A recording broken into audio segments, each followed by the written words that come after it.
자, 여러분, 한국 도박 문제 예방 치유원입니다. 저희가 가끔 광고들에 썼던 똑같은 곳이라고 생각하시면 되고요. 관리센터라고 보시면 됩니다. 공공기관인데 이 치유원이 가장 좋은 이유 세 가지를 말씀을 드리자면, 첫 번째, 정부에서 운영합니다. 네. 도박 중독 상담 전문기관이라고 보시면 되겠고요. 두 번째는 여기에 상담한다고 해서 와가지고 불법 도박했대요, 경찰에 신고하고 이런 게 아닙니다. 아니에요. 비밀 보장이 철저하게 됩니다. 그러니까 정말 네. 상담 윤리가 우선이기 때문에 도박 문제로 걱정하시는 분들을 정말 크게 봐서 구제하기 위해서 그치. 상담이 열려 있는 거지, 이렇게 해서 징계를 주기 위해서 절대 아닙니다. 혹시 상담사가 그런 식으로 뭔가 좀 발설을 하면 상담사가 처벌을 받아요. 네, 네. 이거는 꼭 알고 계시면 좋을 것 같고요. 그 다음에 주원형도 상담 잘해줄 수 있어요. 저도 해줄 수 있습니다. 그러나 저희는 상담 전문가가 아닙니다. 그렇죠. 여기 있는 분들은 정말 전문가입니다. 치유원 상담사분들 모두 다 상담 자격, 경력이 오래된 분들이기 때문에 다 도박하시는 분들 여기서 나오고 싶어해요. 불법 도박하시는 분들은 나오고 싶어하는데 너무 고통스럽지. 그럼요. 여기에 연락을 하셔서 정상적으로 치유를 받고 정상생활로 돌아오시면 가장 좋지 않을까 싶습니다.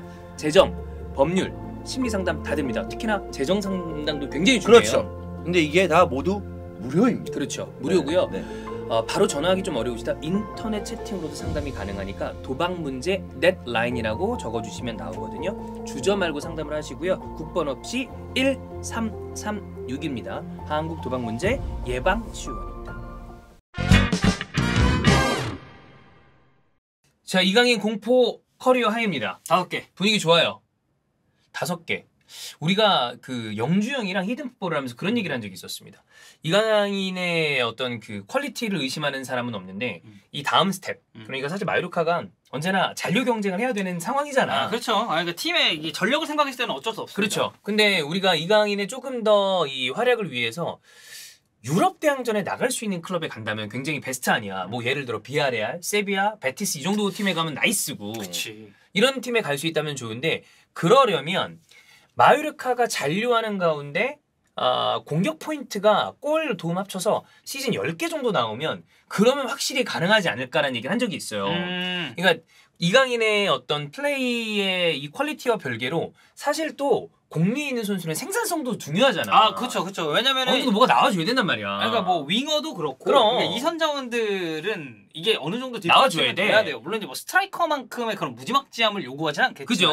네. 근데 그런 부분이 좀 이거 언제 될 수 있을까라고 그랬는데 이번 시즌은 갈 수 있지 않을까? 약간 이런 느낌이 듭니다. 그러니까 종전 커리어 하이가 이제 4개였거든요. 4개. 근데 그 4개가 그냥 도움 4개였어요. 그치. 그 시즌이 2020, 2021 시즌 발렌시아 소속으로 기록을 맞아요. 했었고, 올 시즌이 이제 그러니까 지난 시즌에도 공격 포인트는 3개였거든요. 골 하나 그리고 도움 이제 2개를 기록을 했는데 지금 빈도가 올라갔습니다. 그치. 골도 올라갔고 어시스트도 올라갔어요. 그리고 그 공격 포인트가 나온 경기들이 꽤 중요한 경기들이었어요. 승점을 어떻게 보면 좀 획득할 수 있는. 그 스카우트들이나 아니면 팀들에서 선수를 스탯을 파악할 때 그거를 굉장히 중요하게 봅니다. 그냥 골만 타고 그렇게 보는 바보 같은 옛날 스타일이 아니기 때문에 이 득점과 이 도움이 팀의 승점에 얼마나 기여했는지를 다 체크하잖아. 그렇죠. 네. 그러다 보니까 지금 득점 도움을 적절하게 좀 번갈아 가면서 기록하고 있다는 게 아주 제일 좋아요. 큰 수확이라고 보고요. 시즌 3분의 1이 지나지도 않은 시점에서 이미 커리어 하이 공격 포인트를 기록을 하고 있기 때문에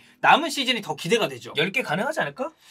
지금 페이스면은 가능하지 않을까 싶어요. 아니 그리고 뭐 이강인이 지금 마요르카에서 가지고 있는 입지는 무리키와 더불어. 그러니까 부상으로 뭔가 빠지고 이런 게 나오지 않는 이상 핵 오브 핵이야. 무조건 당연하죠. 축으로 계속해서 기용이 될 거예요. 그러니까 쓸 때 무리키 이강인은 쓰고 들어가야 된단 말이야. 그러니까 예전에도 이제 제가 이제 이강인 선수 발렌시아 뛸 때도 발렌시아 경기도 이제 좀 많이 들어갔었잖아요. 그때 당시에는 중요 경기 때 빠졌죠. 에? 빅클럽이랑 경기 때 빠지고. 그건 어쩔 수 없습니다. 그리고 다시 들어가고. 그건 어쩔 수 없고. 이번 시즌도 좀 그렇죠. 이번 시즌 다시 좀 빠져나왔나요? 왔다 갔다 합니다. 왔다 갔다 하는 상황이고. 바르셀로나 경기가 많이 들어가요. 약간 그 회사에서 황득현 이퀄 땡땡 송영주로 보는 거 아닌가요? 뭐 그렇다면 영광이죠. 자 어쨌든 제가 발렌시아 경기 중계를 할 때 좀 그런 거였어요. 우리 이강인 나오나? 이 생각을 맨날 했단 말이야. 맞아. 왜냐면 선발까지도 사실 생각 안 해. 그래. 선발에 이름 있으면 이러는 거고, 그게 아니면 그냥 벤치? 오케이. 그러면은 이거 만약 경기 조금 안 풀리고 어쩌고 하면은 한 65분, 70분 이 정도 나오려나? 이 생각을 그치. 항상 했었단 말이에요. 근데 마르카 경기를 제가 이제 시즌 초반부터 쭉 팔로우를 하고 있잖아요. 그냥 상수입니다. 나오는 거야. 그리고 교체 이런 것도 아니야. 그냥 선발. 무조건 선발이야. 이게 제가 손흥민 선수 얘기하면서 자주 하던 얘기인데 이전의 코리안 리거들은 해버지 박지성 선수 포함입니다. 이제 선발로 나오면 좋겠다 이런 생각을 많이 했어. 박지성 선수는 물론 선발을 굉장히 많이 나왔지만 근데 손흥민이 그 생각을 깨끗하게 우리가 방송 켤 때 손흥민 선발을 주저하지 않고 졌거든요. 그냥 손흥민 선발이야.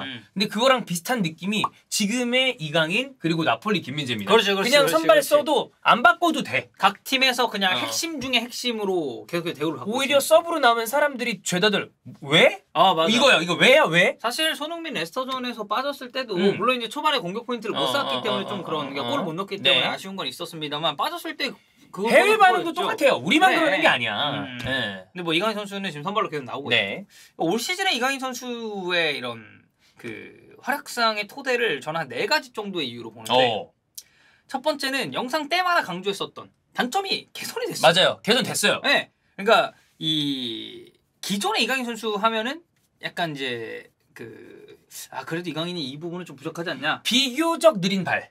그리고 수비 상황에서 약간 그 무리한 파울. 그렇지. 왜냐면 라모스에게 그런 그 로킥을 갈길 수 있는 많지 않죠. 네. 많지 않지. 그리고 사실 그 같은 동료 뭐 페페 정도 되지 않는 이상 국가대항전에서 만났어. 그때 이강인 선수 그 라모스 퇴장 장면 나왔을 때 있잖아요. 그거 제가 해외 댓글 찾아봤거든요. 스페인 현지. 그랬더니 그 주심이 이강인 살렸다. 이 얘기가 나왔단 말이야. 그리고 라모스 되게 신경질적으로 반응한단 말이에요. 그리고 이제 여기에 추가적으로 하나가 이 선수 자체가 솔로 플레이가 가능하고 탈압박이 좋다 보니까 그치. 볼을 소유하고 있는 시간이 꽤 되는데 이게 약간 템포 잡아먹는 느낌이 있지 않냐. 이런 게 되게 많이 얘기를 나왔었단 말이에요. 근데 스피드도 확실히 나아졌어요. 좋아졌어요. 이게 수치적으로 증명이 되는 건 올 시즌 빌바오전에서 31.1km/h를 찍었어요. 이제 어린 보구역 이강인 선수도 못 갑니다. 예전에 갈 수 있었거든. 근데 지금은 안 돼. 그래, 지금은 안 돼. 지금은 거기서 뛰어가면 바로 위반이란 말이야. 그래서 기존 스피드가 이제 그 통계 사이트 중에 하나가 이 발렌시아 시절 이강인 선수의 탑 스피드를 찍어놓은 데가 있었어요. 여기가 28.80. 그래, 그땐 가능하다고. 네, 근데 지금 3km 정도 차이를 보이고 있는 거고, 3km 한 2km 정도라고 봐야겠네요. 근데 이제 이 속도면인 측면에서는 이제 수치적으로 우리가 확 눈에 이제 보이니까 잘 증명이 됐고, 이게 저는 그렇게 생각합니다. 물리적인 속도 당연히 빨라졌어요. 근데 이게 이강인 선수가 저는 공 잡고 이후 상황까지 가는 생각을 전환하는 데 걸리는 시간도 좀 빨라졌다는 느낌이 들거든요. 원래도 저는 생각하는 속도는 빨랐다고 봤는데 더 빨라진 거죠. 그러니까 템포를 잘 살리는 거고 피지컬도 좀 좋아졌다 보니까 웬만한 경합 상황에서는 밀리지 않고 볼 간수가 되고 그러니까 뭐 탈압박이 워낙에 뛰어났으니까. 예전에 나 그 소니 초반에 15, 16 시즌에 보면 솔직히 말해서 지금 돌아보죠. 오프더볼이 좀 문제가 있어요. 맞아요. 그 동선 겹치는 것도 꽤 있었고. 근데 나는 그거를 이렇게 두세 시즌 보면서 이 나이의 선수들도 고쳐지고 발전하고 바뀌는구나라는 생각을 되게 감명 깊게 봤는데 이번 시즌 이강인도 이게 바뀌는구나. 근데 그 나이에 손흥민이랑 지금 나이에 이강인이 더 어립니다. 그렇지. 그러니까 바뀔 수 있는 여지가 더 많다는 큰 거지. 거예요. 맞아. 어린 선수니까.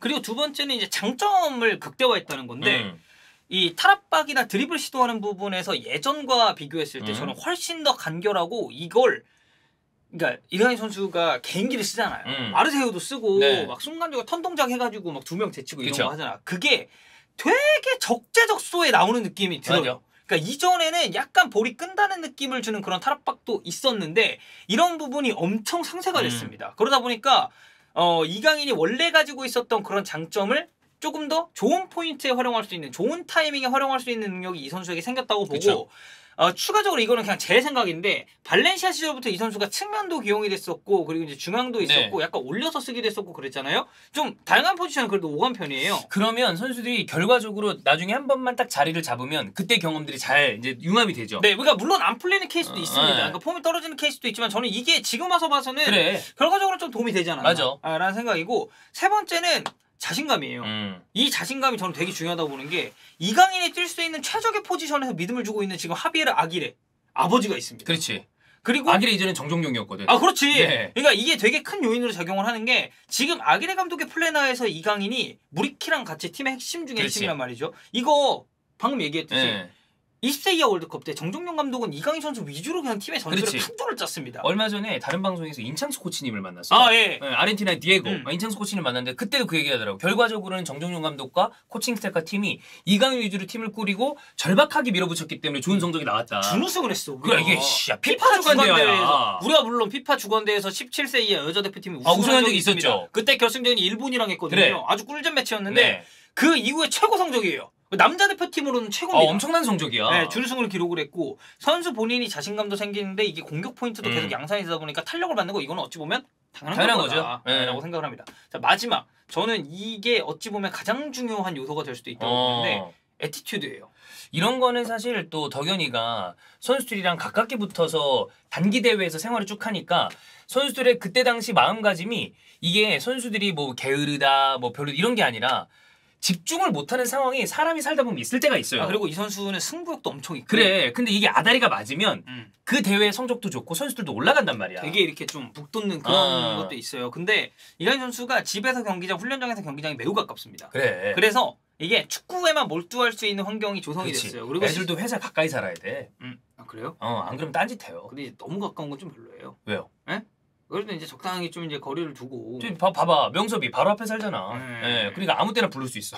명섭 나와라. 그게 이제 오너의 마인드고요. 예. 이제 우리는 직원의 마인드 아니야. 너도 가까이 살잖아. 가까이 살죠. 15분이면 오잖아. 저는 저 정도의 거리가 딱 15분 정도. 15에서 20분 정도. 예. 밀리면 30분. 이제 기어서도 10분 만에 올 수 있는 그런 거리는 좀 힘들지 않나. 명섭이 굴러서 와도 5분 그렇지. 걸리거든요. 굴러서 오면 더 빨라. 예. 정말 람머스거든요. 기수도. 예. 그렇지. 같은 또 건물 살고 예. 있으니까. 자, 그래서 이강인 선수가 실제로도 진짜 그냥 축구만 생각하고 축구하는 것에만 집중을 하고 있다 보니 이 선수 개인이 축구에 임하는 그리고 이게 어쨌든 제가 아까 말했잖아요. 되게 이 환경이라든지 훈련장이랑 그 경기장이랑 또 가깝고 이러한 메리트가 이강인 선수에게도 저는 당연히 영향이 있었을 거라고 보고 긍정적인 태도, 자세 이거 실제 경기력에 영향을 엄청 안 끼쳐. 미칠래 안 미칠 수가 없습니다. 우리 주말간에 그 김승용 선수가 나왔었잖아요. 네. 근데 김승용 선수가 그런 얘기를 했어요. 고슬기 고슬기. 같이 울산의 고슬기. 태국의 왕자 고슬기랑 이제 12년, 13년 요때 정말 운동에 빡 집중을 했었대. 저녁에도 식단 맞춰서 먹고 같이 웨이트하고 경기 그러니까 루틴을 다 같이 했었대요. 그때 폼이 이만큼 좋았었다고 그러더라고. 네, 그래서 그 ACL 우승했잖아. 아시안 우승을 했잖아. 그런 게 선수 이게 아무리 프로 선수랄지라도 그 가끔 만나면 선수 그런 얘기를 해요. 축구가 재밌는 때가 있대. 너무 재밌다고. 뭐 우리가 같이 하고 있는 선출분들도 얘기 들어보면 그때는 진짜 너무 재밌었다. 이 타이밍에 쭉쭉쭉 올라가 주면 같이 성적 나오는 거지. 그래서 저는 그냥 이강인 선수가 지금 뭐 앞서 말했었던 그런 경기력적인 부분 외에도 이런 마인드나 그런 애티튜드가 그리고 제가 마루 갔다 왔잖아요. 그 경기장 근처에 사실 아무것도 없습니다. 아 그래? 그러니까 뭔가 놀거리가 없어요. 마루가 휴양지 아니야? 휴양지죠. 근데 거기는 없어. 이게 분리가 돼 있을 거 아니에요. 네. 그러니까 물론 뭐 어디 나가면 나갈 수 있겠지. 근데 어쨌든 그런 본인의 주거 환경. 그래, 엄청 중요해. 아주 중요합니다. 나갔는데 온통 사방이 술집이야. 그래. 가가지고 이게 된단 말이야. 그런 거랑 또 다르단 말이에요. 네. 그래서 주변에 술집 많죠. 저희 집에요? 네. 저 없습니다. 그래요? 저 일부러 주거 그 위주로. 네. 저는 이제 항상 그 일을 또 우선시하고 있기 때문에. 그래요? 네, 알겠습니다. 어쨌든 이강인. 네. 주변 환경이 이렇게 중요합니다. 네. 저도 제가 이런 사람이 될 줄 몰랐어요. 네.